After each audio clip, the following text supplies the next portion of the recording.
All right, I'm just gonna do a few minutes of dealing with the keyboard, and I forgot my foot pedal. Um, so it's gonna sound a little bit awkward. So dealing with the keyboard, and I've been on the organ for a long time, and I ain't played keys in a while, and it made my fingers kind of lazy.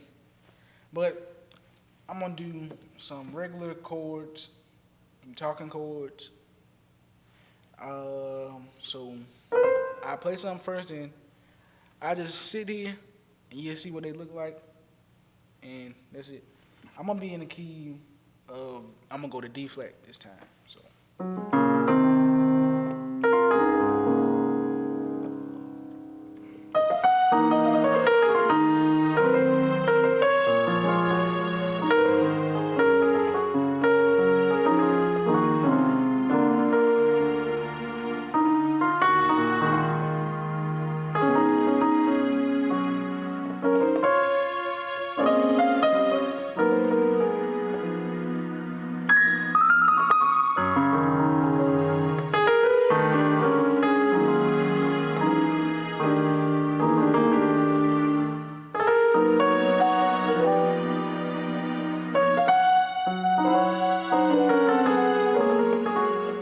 or I just ended up at F sharp for some reason.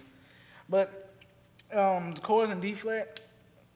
But what you want to do with dealing with playing the keyboard, your touch and swiftness is very key. Plus, like you don't have to play as hard. You don't have to do stuff like.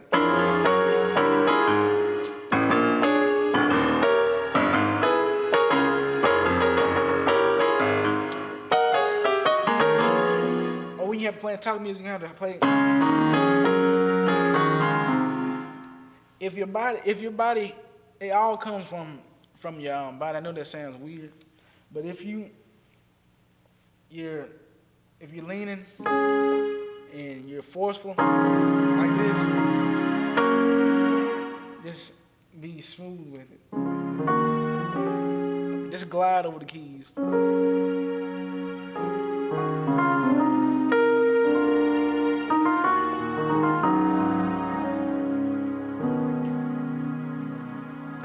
So I'm gonna just show you some of the chords I used, and I went from here.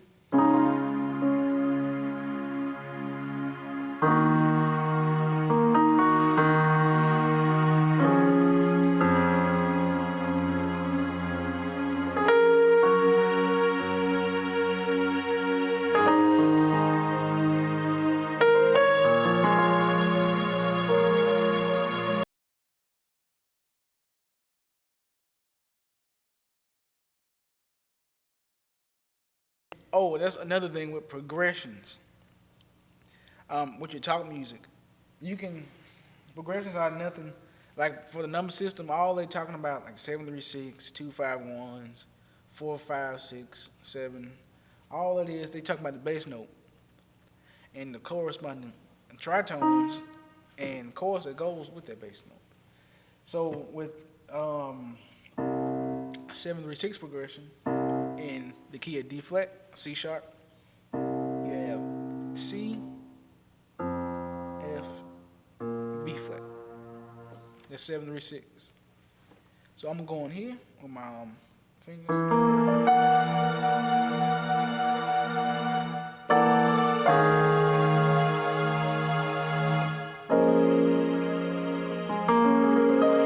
Bass notes.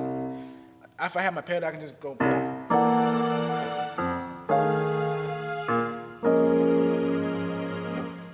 something like that. Then you can do 251 or 251.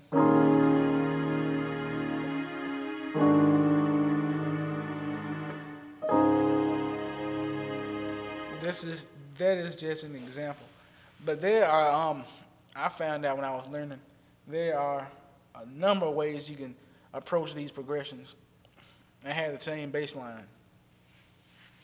All right, so in the service, when you're playing keys, you always want to pay attention to what the person with the microphone is saying, what the preacher is saying, and all the stuff like that. And you want to be attentive in knowing where they want to go. Look at the body language, the voice raising, the voice lowering, their calmness, if they want to praise, stuff like that. So you don't have to be playing like this all the time.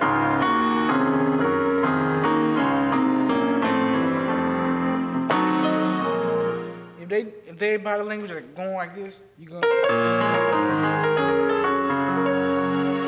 then they calm back down. And everything on the keyboard doesn't have to be fat chords. You can go. You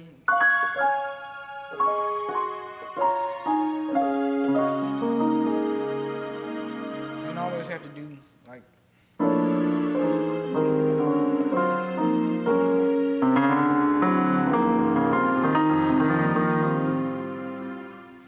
Stuff like that. You don't have to do stuff like that all the time. It's whatever the spirit calls for, or anything like that. And also with the keyboard, well, I would rather play a piano.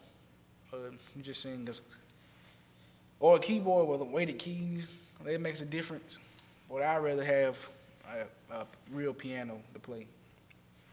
Because with a real piano, you can get the feel. The feel.